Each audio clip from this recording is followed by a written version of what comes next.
Unang gata ng niyog, pinakuluan ko para sure talaga na maluto. Then habang nagpapakulo ako dyan, nilalagay ko yung ginaling na malagkit dito sa isang bowl na may pangalawang gata ng niyog.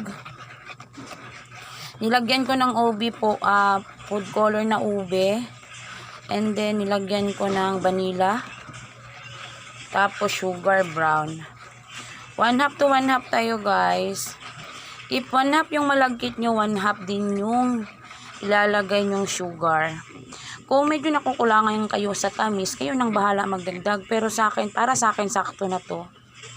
So yan lang kadali. Tapos, pag medyo luto na yung yung unang gata, isalin na natin tong pangalawang gata na may... Teka lang, nahirapan ako dun. Yung ikaw lang maghahawak ng camera. Yan, may hirap talaga. Isalin na natin tong pangalawa.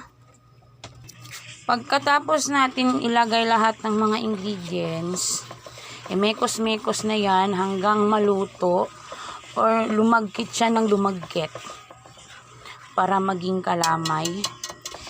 Mahinang apoy lang gamit ko. Yan o.